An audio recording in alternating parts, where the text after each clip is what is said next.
അടുത്ത series harmonic series. Harmonic series എങ്ങനെ define ചെയ്യുന്നത് നോക്കാം. ഹാർമോണിക് സീരീസ് എന്ന് പറഞ്ഞാൽ 1 + 1/2 + 1/3 + എക്സെട്ര + 1/n എക്സെട്ര + ഇതാണ് ഹാർമോണിക് സീരീസ്. അതിനെ നമുക്ക് എങ്ങനെ എഴുതാം? Sigma n = 1 to infinity 1/n. This is called a harmonic series. അപ്പൊ ഹാർമോണിക് സീരീസ് ഡൈവേർജന്റ് ആണെന്നാണ് നമുക്ക് പ്രൂവ് ചെയ്യേണ്ടത്. അപ്പൊ ഹാർമോണിക് സീരീസ് എന്താണ്? സിഗ്മ 1/n എന്ന് വെച്ചാൽ 1 + 1/2 + 1/3 + എക്സെട്ര. ഹാർമോണിക് സീരീസ് എപ്പോഴും ഡൈവേർജന്റ് ആണ്. അപ്പൊ ഇത് ഡൈവേർജന്റ് ആണെന്ന് പ്രൂവ് ചെയ്യാൻ നമ്മൾ എന്താ ഉപയോഗിക്കുന്നതെന്ന് വെച്ചാൽ നമുക്ക് വേണ്ടുന്നത് sequence of partial sum converge ചെയ്യുന്നില്ല എന്നാണ്, അല്ലെങ്കിൽ ലിമിറ്റ് n → ∞ Sn ഇൻഫിനിറ്റി ആണെന്നാണ് നമുക്ക് പറയേണ്ടുന്നത്, അല്ലെ? അപ്പൊ സീക്വൻസിന്റെ പാർഷ്യൽ സം സീക്വൻസിന്റെ ലിമിറ്റ് ആണ് നമുക്ക് വേണ്ടത്.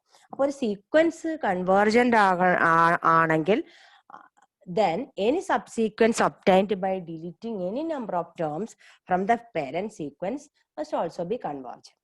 ഒരു സീക്വൻസ് കൺവേർജന്റ് ആണെന്ന് പറഞ്ഞാൽ അതിൽ നിന്ന് നമ്മളൊരു സബ് സീക്വൻസ് ഉണ്ടാക്കുന്ന കുറെ ടേംസ് ഒഴിവാക്കിയിട്ട് വലിയ സീക്വൻസിൽ നിന്ന് ഒരു ചെറിയ സീക്വൻസ് ഉണ്ടാക്കുകയാണെങ്കിൽ അതും കൺവേർജന്റ് ആയിരിക്കണം. ഫോർ എക്സാമ്പിൾ നമ്മൾ 1 2 3 4 എക്സെട്ര എന്നുള്ളതിൽ നിന്ന് ഈവൻ നമ്പേഴ്സ് മാത്രം എടുക്കുമ്പോൾ 2 4 6 8 എക്സെട്ര അത് അതിന്റെ ഒരു സബ് സീക്വൻസ് ആണ്. അപ്പൊ സബ് സീക്വൻസ് ആണ്. അപ്പൊ ആദ്യത്തെ സീക്വൻസ് കൺവേർജന്റ് ആണെങ്കിൽ നമ്മുടെ സബ്സീക്വന്റും കൺവേർജന്റ് ആയിരിക്കണം. അവർ രണ്ടും സെയിം ലിമിറ്റും ആയിരിക്കണം, converges to the same limit. അപ്പൊ സീക്വൻസ് ഡൈവേർജന്റ് ആണെന്ന് പ്രൂവ് ചെയ്യാൻ നമ്മൾ എന്ത് ചെയ്യും? ഒരു സബ് സീക്വൻസ് ഡൈവേർജന്റ് ആണെന്ന് പ്രൂവ് ചെയ്താൽ മതി. സബ് സീക്വൻസ് ഡൈവേർജന്റ് ആണെങ്കിൽ പിന്നെ എന്റെ പേരന്റ് സീക്വൻസ് എന്തായിരിക്കും? ഡൈവേർജന്റ് ആയിരിക്കുമല്ലോ. അപ്പൊ നമ്മുടെ സീക്വൻസ് ഏതാണ്? Sequence of partial sum. ഏതൊക്കെയാ? നമ്മൾ S2 S4 S8 S16 എന്നുള്ള സീക്വൻസ് ഓഫ് പാർഷ്യൽ സം എടുക്കുന്നു. നമുക്ക് എടുക്കേണ്ട സാധാരണ S1 S2 S3 S4 etcetera Sn etcetera. അതിൽ നിന്ന് നമ്മൾ ഈവൻ സഫിക്സ് വരുന്നവരെ മാത്രം എടുത്തു. അപ്പൊ നമ്മുടെ സീക്വൻസ് ഓഫ് പാർഷ്യൽ സമ്മിന്റെ ഒരു സബ് സീക്വൻസ് ആണിത്. അപ്പൊ ഇത് ഡൈവേർജന്റ് ആണെന്ന് പ്രൂവ് ചെയ്താൽ മതി നമുക്ക്. അപ്പൊ നമ്മുടെ സീക്വൻസ് Sനും ഡൈവേർജന്റ് ആണ്. അപ്പൊ നമുക്ക് സീരീസ് ഹാർമോണിക് സീരീസ് ഡൈവേർജന്റ് ആണ്. അപ്പൊ ഇതും subsequence of the sequence Sn of partial സംസ് ഓഫ് ദ ഹാർമോണിക് സീരീസ് ആണ്. ഈ സബ്സീക്വൻസ് ഡൈവേർജന്റ് ആണ് നമ്മൾ പറയും. അപ്പൊ നമ്മുടെ S2 എന്താണ്? First 2 terms 1 + 1/2. S4 എന്താണ്? 1 + 1/2 + 1/3 + 1/4 അല്ലെ? അതിന് എനിക്ക് ഒരു അഡ്ജസ്റ്റ്മെന്റിൽ ദിസ് ഈസ് ഗ്രേറ്റർ ദാൻ 1 + 1/2 + 1/3 വരെ 1/4 + 1/4. ഇതിനെക്കാട്ടിയും 1/3 ചെറിയ നമ്പറാണ് 1/4 ഇവിടെ എഴുതുമ്പോൾ. ഇതാണ് ഇതിനെക്കാട്ടിയും വലുത്. അപ്പൊ റൈറ്റ് സൈഡ് ചെറുതായി, ഇത് വലുതായി. ഇതിനെ ഒന്ന് സിംപ്ലിഫൈ ചെയ്യുമ്പോൾ 1 + 2 × 1/2 അല്ലെ? 2 ടൈംസ് ഇത് 1/2 ആകും. അപ്പൊ 2 ടൈംസ് 1/2. ഇനി S8 കൺസിഡർ ചെയ്യാം. S2 S4 S8 S16 അങ്ങനെയാണ് നമ്മൾ എടുക്കുന്നത്. ഈവൻ സഫിക്സ് അല്ല. 2ന്റെ സ്ക്വയർ 2³ 2⁴ ആ രീതിയിൽ സഫിക്സ് വരുന്നതാണ്. അപ്പൊ S8 എടുക്കുമ്പോഴോ 1 + 1/2 1/3 + 1/4 അടുത്ത 1/5 + 1/6 + 1/7 + 1/8. ഇതിനെ ഇങ്ങനെ ഗ്രൂപ്പ് ചെയ്തു.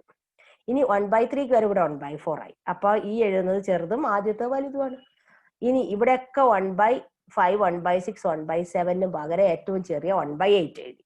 അപ്പൊ നമ്മുടെ right side is smaller than the ഇത് ഒറിജിനൽ എക്സ്പ്രഷൻ. ഇതാണ് നമ്മുടെ ഒറിജിനൽ എക്സ്പ്രഷൻ. അതിനെക്കാട്ടി ചെറുതാണ് ഞാൻ ഇവിടെ എഴുതിയത്. അപ്പൊ എനിക്ക് എങ്ങനെ എഴുതാം? 1 + 1/2 + ഇത് 1/2 + ഇതോ ഇത് 4/8 1/2. അപ്പൊ എന്താ കിട്ടിയ? 1 + 3 × 1/2. ശരിയല്ലേ? S16 ഇതുപോലെ നമുക്ക് S16 1 + 1/2 ഗ്രൂപ്പ് ചെയ്ത് 1/3 + 1/4 അടുത്ത 4 ഗ്രൂപ്പ് ചെയ്തു. അതിന്റെ അടുത്ത 8 ഗ്രൂപ്പ് ചെയ്തു. കണ്ടോ? ഇത് 1 + 1/2 ഇത് 2 1/4 ആയി. ഇത് 2 ഇത് 4 1/8 ആയി. ഇത് 8 1/16 ആയി. ഇനി ഇതെല്ലാം കൂട്ടുമ്പോ ഇത് 1/2 ഇത് 1/2 ഇത് 1/2. അപ്പൊ ദിസ് ഈസ് ഗ്രേറ്റർ. ഈ ആദ്യത്തെ എക്സ്പ്രഷൻ ആണ് വലുത്, കാരണം ഏറ്റവും ചെറുത് നോക്കി നമ്മൾ ആഡ് ചെയ്യുന്നത് എടുത്തിരിക്കുന്നത്. അപ്പൊ നമുക്ക് 1 + 1/2 + 1/2 + 1/2 1 + 4 × 1/2. കാരണം ഈ 4 എണ്ണത്തിൽ 1/8 ആണ് ഏറ്റവും ചെറുത്. അപ്പൊ നമ്മൾ 1/8 എടുത്തു. ഈ 8 എണ്ണത്തിലെ ചെറുതാരാ? 1/16. അപ്പൊ നമ്മൾ ഇവിടെ എല്ലാവരും 1/16 ആക്കി. അപ്പൊ ദിസ് എക്സ്പ്രഷൻ ഈ സ്മോളർ. അപ്പൊ ഇവിടെ ഗ്രേറ്റർ എന്നുള്ള സിമ്പൽ വരും. അപ്പൊ നമുക്ക് എന്താ കിട്ടിയ? S60 is greater than 1 + 4 × 1/2. S8 is greater than 1 plus 3 into 1 by 2. S4 is greater than 1 plus 2 into 1 by 2. അങ്ങനെ പറയുകയാണെങ്കിൽ S2 raised to n, ഇവിടെ S60 എന്ന് പറഞ്ഞാൽ S2 raised to 4 is greater than 1 plus 4 into 1 by 2. S2 cube is greater than 1 plus 3 into 1 by 2. അങ്ങനെ നോക്കുമ്പോൾ S2 raised to n is greater than 1 plus n into 1 by 2. Okay. ഇനി limit n tends to infinity S2 raised to n എന്ന് പറയുന്നത് greater than limit n tends to infinity 1 plus n into 1 by 2. This is infinity. അപ്പൊ limit n tends to infinity S2 raised to n equal to infinity എന്ന് കിട്ടും അല്ലെ. അപ്പം ഈ subsequence of partial sum diverge. Therefore the sequence Sn divergent ആണ്. Sequence Sn of partial sum diverges. Therefore our harmonic series is divergent. അടുത്ത അപ്പൊ harmonic series sigma 1 by n is divergent. എന്തുകൊണ്ട്? Sequence of partial sum diverge ചെയ്യും. Sequence of partial sum എങ്ങനെ divergent എന്നാണെന്ന് prove ചെയ്തു. അതിന്റെ ഒരു സബ്സീക്വൻസ് ഡൈവേർജന്റ് ആണെന്ന് നമ്മൾ പ്രൂവ് ചെയ്തു. ഓക്കെ. അടുത്ത ഡൈവേർജൻസ് ടെസ്റ്റ് ആണ്. തിയറം പറയുന്നത് sigma n equal to 1 to infinity an converges, then limit n tends to infinity an equal to 0. ഒരു സീരീസ് കൺവേർജന്റ് ആണെങ്കിൽ അതിന്റെ nth ടേമിന്റെ ലിമിറ്റ് 0 ആയിരിക്കും. Limit n tends to infinity Sn nth ടേമിന്റെ ആണ്, Sn അല്ല. Sequence of partial സമ്മിന്റെ Sn partial sum nth partial sum അല്ല, ഇത് nth ടേം ആണ്. nth term converges to 0. That is, as n tends to infinity an tends to 0.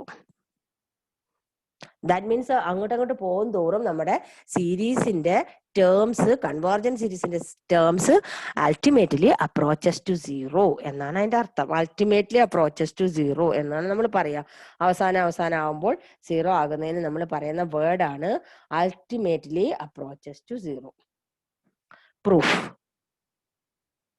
We have the nth partial sum Sn. Sn എന്താണ്? A1 plus A2 etc. plus An. This is equal to Sn minus 1 plus Sn. ഇനി Sn minus 1 plus An. ഇവിടെ വരെ വരുമ്പോൾ Sn minus 1 ആയി. ഇനി ഞാൻ Sn minus 1 എടുക്കുമ്പോൾ An. The given series convergent ആണ്. അപ്പൊ limit n tends to infinity Sn എന്താണോ അത് തന്നെയാണ് limit n tends to infinity Sn minus 1. ഇത് S ആണ്. Limit n tends to infinity Sn S ആണെങ്കിൽ limit n tends to infinity Sn minus 1 S ആയിരിക്കും. കാരണം അങ്ങോട്ട് പോകുമ്പോൾ n n minus 1 ഒക്കെ സെയിം ആണ്, അങ്ങോട്ട് പോയിക്കൊണ്ടിരിക്കുകയാണ്. അപ്പം limit n tends to infinity Sn 0 എന്ന് പറഞ്ഞാൽ limit n tends to infinity Sn minus 1 is also 0, അല്ലെങ്കിൽ ഇൻഫിനിറ്റി അല്ലെങ്കിൽ S എന്തായാലും. അപ്പൊ ഇത് രണ്ടിനും ഒരേ ലിമിറ്റ് ആണ്. അപ്പൊ S minus S 0. That means limit n tends to infinity an equal to 0. കാരണം Sn എന്താണ്? ഇത്രയും ടേംസ്. Sn minus 1 എന്താണ്? ഇത്രയും. ഇത് n tends to ഇൻഫിനിറ്റിയിലാവുമ്പോഴോ ഇവർ തമ്മിൽ വലിയ വ്യത്യാസമൊന്നുമില്ല. രണ്ടിന്റെയും Sന്റെയും Sn minus 1ന്റെയും ലിമിറ്റ് S ആണെങ്കിൽ രണ്ടും S ആണ്. അപ്പൊ limit n tends to infinity an എന്തായി മാറും? S minus S 0 വരും. ഓക്കെ. അപ്പൊ ഒരു സീരീസ് കൺവേർജന്റ് ആണെങ്കിൽ അതിന്റെ nth term tends to 0 as n tends to infinity. അതാണ് nth term test, divergent test. Convergent ആണെങ്കിൽ nth ടേം ടെൻസ് ടു 0 ആകും. ഇനി തിരിച്ചും limit n tends to infinity an does not exist, or limit n tends to infinity an not equal to 0, then limit sigma an diverges. അപ്പോൾ ഒരു സീരീസിന്റെ limit n tends to infinity an equal to 0 എന്ന് വിചാരിച്ച് series convergent ആയിക്കൊള്ളണമെന്നില്ല. Convergent സീരീസിന്റെ nth term tends to 0. തിരിച്ച് നമുക്ക് പറയാൻ പറ്റില്ല, അതിന്റെ കോൺവേഴ്സ് പറയാൻ പറ്റില്ല. പക്ഷേ നമുക്ക് എന്ത് പറയാം? negation of p implies negation of q എന്ന് പറയാം. That means limit n tends to infinity an 0 അല്ല എങ്കിൽ സിഗ്മ an കൺവേർജ് ചെയ്യില്ല, ഡൈവേർജ് ആകും. അപ്പം ഇവിടെ p implies q, that is sigma n converges ആണെങ്കിൽ nth ടേമിന്റെ ലിമിറ്റ് 0 ആകും. തിരിച്ച് nth ടേമിന്റെ ലിമിറ്റ് 0 ആന്ന് വെച്ച് സീരീസ് കൺവേർജന്റ് ആയിക്കൊള്ളണം ഇല്ല. പക്ഷെ negation of p implies negation of q implies negation of p ആണ്. That is limit n tends to infinity an not equal to 0 ആണെങ്കിൽ ഈ സീരീസ് കൺവേർജന്റ് അല്ല, ഡൈവേർജന്റ് ആണ്. negation of q implies negation of p. തിരിച്ച് നമുക്ക് അതാണ് divergence test. അപ്പൊ നമ്മളൊരു സീരീസ് ഡൈവേർജന്റ് ആണോ എന്ന് നോക്കാൻ അതിന്റെ nth ടേം ടെൻസ് ടു 0 ആകുന്നില്ലേ എന്ന് നോക്കാം. 0 ആകുന്നില്ലെങ്കിൽ ഡൈവേർജന്റ് ആണ്. 0 ആയി എന്ന് വെച്ച് കൺവേർജന്റ് എന്ന് പറയാൻ പറ്റൂല. പക്ഷെ കൺവേർജന്റ് ആണെങ്കിൽ nth ടേം ലിമിറ്റ് 0 ആയിരിക്കണം. The divergence test does not say that limit n tends to infinity an equal to 0, then sigma an must converge. ഞാൻ ഇപ്പൊ പറഞ്ഞില്ലേ. In other words, the converse of the above theorem is not true in general. അതിനൊരു example, limit n tends to infinity 1/n എന്താണെന്ന് നിങ്ങൾക്ക് അറിയാം, എന്താണ് 0 ആണ്. പക്ഷേ sigma n equal to 1 to infinity 1/n എന്താ? This is a harmonic series. Harmonic series എന്താണ്? Divergent ആണ്. ഇതാണ് ഇതിന്റെ example. nth term tends to 0 ആയാലും സീരീസ് ഡൈവേർജന്റ് ആകാം. അതിന്റെ എക്സാമ്പിൾ ആണ് harmonic series. In short, the divergence test rules out the convergence for a series whose nth term does not approach 0 but yields no information. If an does not approaches to 0, then the series might not converge, it diverges. ഞാൻ നേരത്തെ പറഞ്ഞല്ലോ. അപ്പം sigma an convergent ആണെങ്കിൽ limit n tends to infinity an 0 ആയിരിക്കും. തിരിച്ച് limit n tends to infinity an 0 എന്ന് വെച്ച് sigma an convergent ആകണം എന്നില്ല. അതിന്റെ എക്സാമ്പിൾ ആണ് ഇത് ഹാർമോണിക് സീരീസ്. അതിന്റെ nth ടേം ടെൻസ് ടു 0 ആണ്, പക്ഷേ sigma 1/n harmonic series divergent ആണ്. പക്ഷെ limit n tends to infinity an not equal to 0 ആണെങ്കിൽ നമ്മുടെ series sigma an might not converge. That means അത് ഡൈവേർജ് ആകാം, ഡൈവേർജന്റ് ആണ്, അല്ലാണ്ട് അത് കൺവേർജ് ആയിക്കൊള്ളണം എന്ന് ഇല്ല. does not limit n tends to infinity an not equal to 0 ആണെങ്കിൽ സിഗ്മ an ഡൈവേർജന്റ് ആണ്. Show that the series are divergent. ഇവിടെ 4 സീരീസ് തന്നിട്ടുണ്ട്. ആദ്യത്തെ -1 raised to n minus 1. an is -1 raised to n minus 1. അപ്പൊ limit n tends to infinity an എന്ന് പറയുന്നത് limit n tends to infinity -1 raised to n minus 1. ഇത് does not exist ആണ്. -1 + 1 -1 + 1 എന്ന് പോകും. ഓസിലേറ്റിംഗ് ആയിട്ടാണ് ലിമിറ്റ് വരുന്നത്. അപ്പൊ ലിമിറ്റ് എക്സിസ്റ്റ് ചെയ്യുന്നില്ല, അതുകൊണ്ട് അത് ഡൈവേർജന്റ് ആണ്. nth term does not converges to 0. 0യിൽ പോകുന്നില്ലെങ്കിൽ നമ്മുടെ given series is not convergent, it diverges.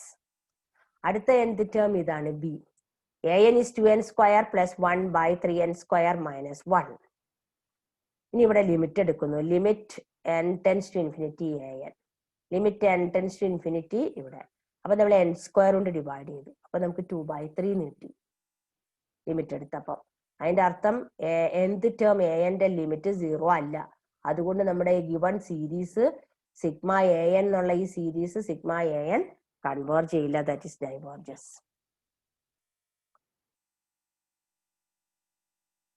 അടുത്ത ഏതാണ്? അടുത്ത സിയും ഡിയും. ഇത് രണ്ടും നിങ്ങൾ ചെയ്ത് നോക്കിക്കോളൂ. സിയും ഡിയും.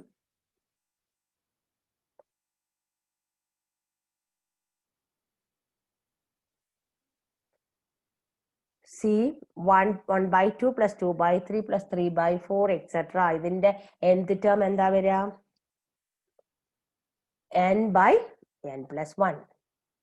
അതിന്റെ nth ടേമിന്റെ ലിമിറ്റ് ആണോ? അത് 0 അല്ലെങ്കിൽ നമ്മുടെ സീരീസ് കൺവേർജ് ചെയ്യില്ല, ഡൈവേർജ് ചെയ്യും. ഇതിന്റെ nth ടേം എന്താണ്? nth ടേം ആ തന്നിരിക്കുന്നത് 1/2 + 3 raised to -n. 1/3 raised to n denominator വരും. അവിടെ ലിമിറ്റ് എടുത്ത് നോക്കൂ. ലിമിറ്റ് എടുത്ത് എന്തെങ്കിലും കൊണ്ട് ഡിവൈഡ് ചെയ്യണമെങ്കിൽ ഡിവൈഡ് ചെയ്തിട്ട് ലിമിറ്റ് എടുത്ത് നോക്കുക. ലിമിറ്റ് എടുക്കുമ്പോൾ 0 കിട്ടുന്നെങ്കിൽ അത് സീരീസ്, 0 കിട്ടുന്നില്ലെങ്കിൽ സീരീസ് ഡൈവേർജന്റ് ആണ്. അപ്പൊ ഇത് സീരീസ് ഡൈവേർജന്റ് ആണ്, ഇവിടെ 0 കിട്ടാൻ പാടില്ല. അത് നിങ്ങൾ പ്രൂഫ് നോക്കുക, ചെയ്ത് നോക്കുക. ഓക്കെ.